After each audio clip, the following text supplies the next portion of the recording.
Hello students, good morning. मैं आपके science teacher Shweta ma'am. बच्चों, आज हम देखने जा रहे हैं 1 मार्क्स के फिलिंग द ब्लैंक्स क्वेश्चंस। देखिए, इसमें क्वेश्चन नंबर 1 कह रहा है the reaction in which simple substances combine to form complex substances is called. ठीक है, कह रहा है कि ऐसा रिएक्शन जिसमें कि सिंपल सब्सटेंसेस आपस में जुड़ रहे हों, जैसे ए है सिंपल है, बी है सिंपल है, सी है सिंपल है, ये आपस में जुड़ करके और इन्होंने एक कॉम्प्लेक्स काफ़ी बड़ा ये इन्होंने बना लिया, ABC बना लिया। तो ये किस प्रकार का रिएक्शन होता है। ठीक है, तो रिएक्शन ये क्या हो जाएगा, इसको हम बोलते हैं कॉम्बिनेशन रिएक्शन। सारे के सारे क्या हो रहे हैं, ABC, ये तीनों क्या हो रहे हैं, कंबाइंड हो रहे हैं। ठीक है, कंबाइंड हो रहे हैं, इस वजह से ये कौन सा रिएक्शन कहलाएगा, कॉम्बिनेशन रिएक्शन। ठीक है, नेक्स्ट है क्वेश्चन नंबर 2 है ना। देखो, मैं आंसर तो लिख दूं, है ना। ये रिएक्शन कौन सा कहलाएगा, इसको हम बोलेंगे कॉम्बिनेशन रिएक्शन। ठीक है, कॉम्बिनेशन रिएक्शन। नेक्स्ट है, ये हो गया हमारा question number 1। Question number 2, question number 2 कह रहा है Zn प्लस 2HCl। Zn ले लिया हमने, यहाँ पर ले लिया Zn और प्लस हमने ले लिया 2HCl। कह रहा है प्रोडक्ट क्या बनेगा।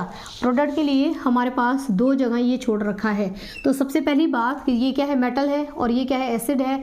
जब मेटल एसिड के साथ रिएक्शन करेगा तो सबसे ज़रूरी चीज़ की एक गैस रिलीज होगा और जिस गैस का नाम क्या होगा, हाइड्रोजन गैस। ठीक है, तो यहाँ पर हाइड्रोजन गैस H2 तो बनेगा ही और साथ में ये Zn और Cl ये आपस में जुड़ जाएंगे। आपस में जुड़ेंगे तो ये इनका फॉर्मूला क्या होगा। ठीक है, तो फॉर्मूला आपको बनाना पड़ेगा। देखिए, यहाँ पर Zn है और यहाँ पर Cl है। Cl की वैलेंसी होती है 1, Zn की वैलेंसी होती है 2। दोनों में हम करेंगे क्रॉस मल्टीप्लाई। जब क्रॉस मल्टीप्लाई करेंगे तो Zn के हिस्से में आता है 1 और Cl के हिस्से में आता है 2। तो फॉर्मूला क्या बन गया, ZnCl2। ठीक है, तो एक यहाँ पर क्या बनेगा, ZnCl2। तो ये आंसर हो जाएगा हमारा ZnCl2 और प्लस H2। ओके, नेक्स्ट कह रहा है the dash system coordinates the activities of the body and connect different body parts. ठीक है, कौन सा सिस्टम है जो कि हमारी बॉडी के सारे फंक्शन को कोऑर्डिनेट करता है, कंट्रोल करता है और साथ में तालमेल से चलाता है। जैसे जो मेरी इच्छा हो रही है कि मैं बोलूँ, बिल्कुल मैं उस टाइम पर वही चीज़ बोल रही हूँ। मेरे हाथ इस समय कैसे रिएक्ट कर रहे हैं, मेरा दिमाग, मेरा ये लैंग्वेज है ना, ये सारी चीज़ें सबको तालमेल के साथ चलाना, एक साथ कोऑर्डिनेट करके चलाना। तो ये कौन करता है, तो वो जो होता है, जो इसको कंट्रोल करता है, वो कौन है बच्चों, उसको हम बोलते हैं नर्वस सिस्टम। ठीक है, तो वो होता है हमारा नर्वस सिस्टम। ठीक है, नर्वस सिस्टम जो कि कंट्रोल करता है, कोऑर्डिनेट करता है। नेक्स्ट है एक्सेसिव एक्सपोजर टू डैश रे कैन कॉज स्किन कैंसर। हमारे स्किन कैंसर कौन सा रेज, किस रेज की वजह से जो रेज हमारी स्किन पर आएगी, अगर बहुत अधिक मात्रा में आ गई तो स्किन कैंसर हो सकता है। तो आंसर क्या हो जाएगा बच्चों, अल्ट्रावायलेट रे। ठीक है, अल्ट्रावायलेट UV रे। ओके, UV रे यानी कि इसको फुल फॉर्म क्या हो जाएगा, अल्ट्रावायलेट रेज। नेक्स्ट है 1 मेगावाट इज इक्वल टू, है ना, 1 मेगावाट किसके बराबर होता है। तो 1 मेगावाट इज इक्वल टू क्या होता है बच्चों, इसका आंसर हो जाएगा हमारा 10 के पावर 6 वाट। ठीक है, इतने वाट के बराबर होता है। नेक्स्ट है a circuit component use to store electrical energy is called a. ठीक है, इलेक्ट्रिकल एनर्जी को जो स्टोर करता है उसको हम क्या कहते हैं। तो आंसर क्या हो जाएगा बच्चों, इसको हम बोलते हैं कैपेसिटर। ठीक है, जो एनर्जी को स्टोर करके रखता है उसको हम बोलते हैं कैपेसिटर। ठीक है, कैपेसिटर होता है जो कि एनर्जी को स्टोर करके रखता है। जैसे कि जब हम कैमरे को क्लिक करते हैं तो जो खचाक खचाक लाइट जलती है ना, तो वो एनर्जी, उसके अंदर ये एनर्जी स्टोर की जाती है। ठीक है, और ये स्टोर एनर्जी होती है जो कि ये क्लिक करने पर जो लाइट क्रिएट कर रही है, वो एनर्जी क्या है, वो कौन क्रिएट करता है, तो वो होता है कैपेसिटर। कैपेसिटर एनर्जी को स्टोर करके रखता है। ठीक है, ये हो गया बच्चों हमारा। देखो कितने क्वेश्चन हो गए, 6 क्वेश्चन। आगे बढ़ते हैं, question number 7 the reaction in which energy is release in the form of heat and light is called. ठीक है, ऐसा रिएक्शन जिसमें कि एनर्जी हीट और लाइट के रूप में निकलती है। जैसे मैं किसी पेपर को अगर जलाती हूँ, ठीक है, मेरे पास मान लो कि ये एक पेपर है, ये इस पेपर को अगर मैं जलाती हूँ तो इसमें से हीट भी निकलेगा, गर्माहट भी रहेगी और साथ में लाइट भी रिलीज होगा। तो इस रिएक्शन को क्या बोला जाता है, ठीक है। तो देखो जला रही हूँ तो वो क्या कहलाएगा हमारा, वो ये हमारा बर्निंग रिएक्शन तो है ही, लेकिन ये कैसा रिएक्शन है जो कि अपने को बात कर रहा है हीट और लाइट की, ठीक है। तो इस रिएक्शन को हम क्या बोलेंगे, एक्सोथर्मिक रिएक्शन, है ना। एक्सोथर्मिक रिएक्शन ही है ये जो कि हीट देता है, जो हीट देता है उसको हम क्या बोलते हैं, एक्सोथर्मिक रिएक्शन। नेक्स्ट है CaCO3 और ये कन्वर्ट हो रहा है कि रिएक्शन दे रखा है कि CaCO3 और ये कन्वर्ट हो रहा है CaO में और प्लस, है ना, प्लस यहाँ पे कह रहा है कि और क्या बन रहा है वो बताओ। तो देखो और इसमें से क्या बनेगा, जब भी ये इसमें कन्वर्ट होता है, ठीक है, ये जब टूट रहा है तो ये कौन सा पहले रिएक्शन कौन सा है ये, तो इसको हम बोलेंगे डिकम्पोजिशन रिएक्शन, ठीक है। डिकम्पोज हो रहा है, ये टूट रहा है, ठीक है। तो ये डिकम्पोजिशन रिएक्शन हुआ, डिकम्पोज हो रहा है और बनेगा क्या यहाँ पर, CaO के साथ में बनता है यहाँ पर एक गैस जिसको हम बोलते हैं CO2 गैस, ठीक है। तो इसमें साथ में क्या बनेगा, CO2 गैस। ओके, नेक्स्ट आ जाएगा क्वेश्चन, नेक्स्ट है dash and dash are the two main division of the peripheral nervous system. Peripheral nervous system के दो डिवीजन बताइए। अब इसको ध्यान से समझना, ये हटा दूं, देखिए peripheral nervous system, peripheral nervous system जो कि हमारे पूरी बॉडी को कवर करके रखता है, ठीक है, पूरा मतलब अपने जाल ब्रेन ने और स्पाइनल कॉर्ड ने, है ना, अपने बहुत सारे सैनिक को लगा रखा है कि जाओ भाई पूरे शरीर को एकदम कवर कर लो, पूरी बॉडी को कवर कर लो और सारे जगह से मैसेज लेकर ला करके हमारे को दो, ठीक है। इस शरीर में अगर कहीं भी कोई भी समस्या आती है तो वो मैसेज ला करके हमको दो, ठीक है। तो ये जो सिस्टम होता है इसको हम बोलते हैं पेरीफेरल नर्वस सिस्टम, है ना। ये पेरीफेरल नर्वस सिस्टम जो पूरी बॉडी को कवर करता है। अब मान लो कि ये है हमारा ब्रेन और ब्रेन के बाद ये है हमारा स्पाइनल कॉर्ड, ठीक है। ब्रेन और स्पाइनल कॉर्ड वो है जो कि एक्शन लेंगे हमारे शरीर को कंट्रोल करने के लिए, ये रहते हैं, ठीक है। ये हमारे शरीर को कंट्रोल करेंगे, साथ में कोऑर्डिनेट करेंगे, ये हमारे सेंट्रल नर्वस सिस्टम है, ब्रेन और स्पाइनल कॉर्ड, ठीक है। इनको क्या बोलते हैं, CNS, है ना, CNS मतलब सेंट्रल नर्वस सिस्टम।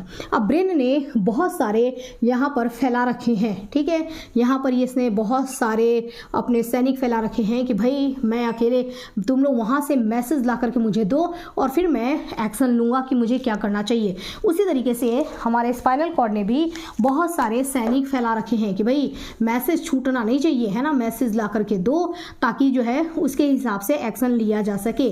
तो ये जो है ये जो सैनिक हैं ये पूरी बॉडी को कवर करके रखते हैं और इन्हीं को हम बोलते हैं पेरीफेरल नर्वस सिस्टम, यानी कि peripheral nervous system, PNS। Okay, अब PNS में एक तो जो ब्रेन से निकल रहे हैं, ठीक है, ब्रेन से कितने निकलते हैं, 12 जोड़ी, ठीक है, 12 पेयर्स, है ना, 12 पेयर्स, इधर 12 और इधर 12, इतने निकलते हैं यहाँ से नर्व। इनको बोला जाता है स्पाइन क्रैनियल नर्व, ठीक है, इनको हम क्या बोलेंगे, क्रैनियल, ठीक है, ये होंगे क्रैनियल नर्व।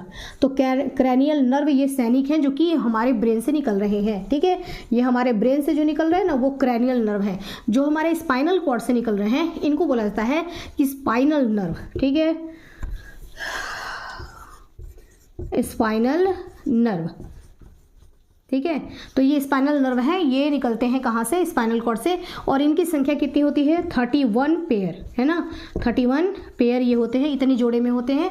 और जो हमारे स्पाइनल नर्व, क्रैनियल नर्व होते हैं वो 12 जोड़ी होते हैं। और यही क्या है, यही दोनों मिलकर के क्या बनाते हैं, PNS, यानी कि पेरीफेरल नर्वस सिस्टम। तो पूछ रहा है ना कि दोनों नर्व कौन से हैं, तो आपके हो जाएंगे क्रैनियल नर्व और दूसरा हो जाएगा स्पाइनल नर्व, ठीक है। नेक्स्ट आ जाते हैं,